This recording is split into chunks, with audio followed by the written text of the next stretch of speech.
In this episode of Airgun Quickies, we're going to discuss the very simple question, what range should I zero my rifle to? It may seem very simple, but it is a little bit more complicated than that, and we get asked it a lot of times. So keep watching and we'll try and answer it in 5 minutes for you.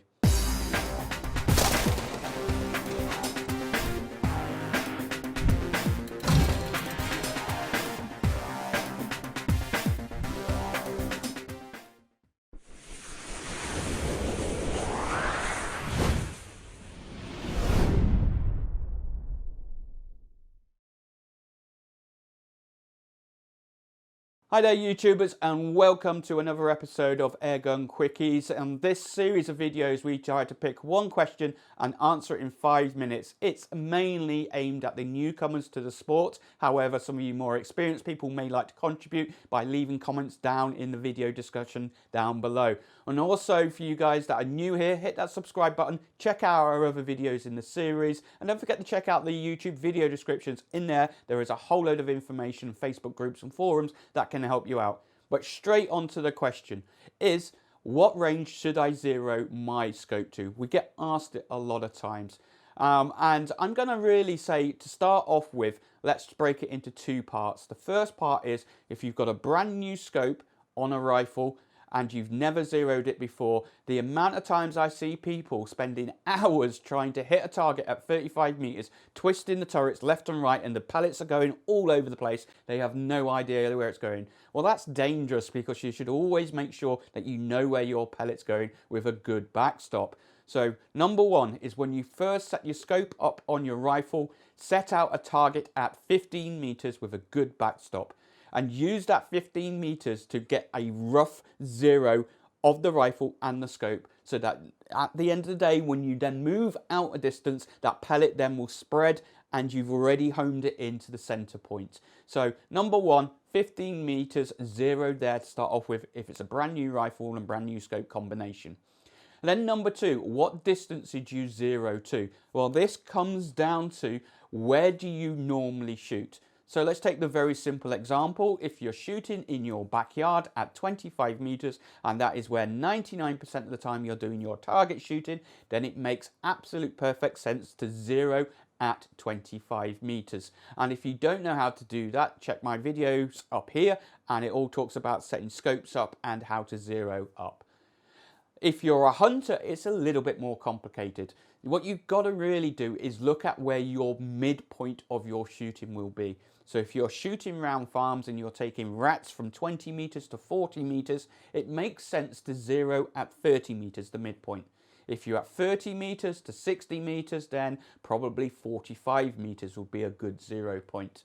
And that's where you should zero. But that means then that you do have to learn, like every good hunter should already know, is what are your mil dots and for hold over and hold under, or whatever reticles that you're using on your scope. If you don't know how to do that, check the video up here where I explain hold over and hold under and how to work it out with your scope. But everybody should be doing that, and you should never be hunting unless you're proficient with your shots. So that is really, like I said, a very simple answer to it. Set it to where you would normally shoot, or the midpoint of where you would shoot. And then the next question I get asked all the time is, should I zero every time I take the rifle out of the bag? And the answer to that realistically is yes, especially if you're hunting, because of that scope may have been nudged while it's in the bag, or the turrets may have been turned, or you may have turned the turrets late at night before you went home and forgotten to reset them back to where their midpoint is. So yes, every time you go hunting, then you should always take a paper target with you and set your 0 point and double check that it's set up correctly. And I also get asked another question a lot, is if I take my scope off my rifle and then put it back on, does my 0 point change? Well, the answer to that again is yes, it potentially will. A very high chance of it.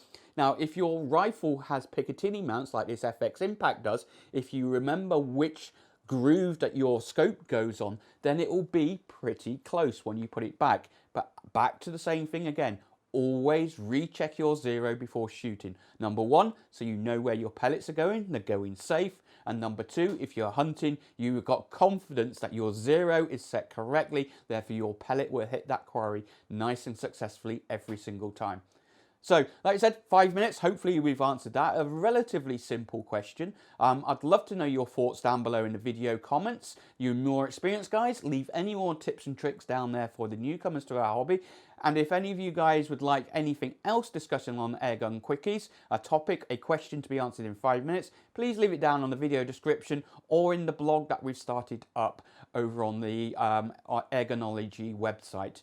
And I'll catch you in the next video. Don't forget to visit www.airgunology.com. On there you'll find all of our social media links and forums and 3D printed sections.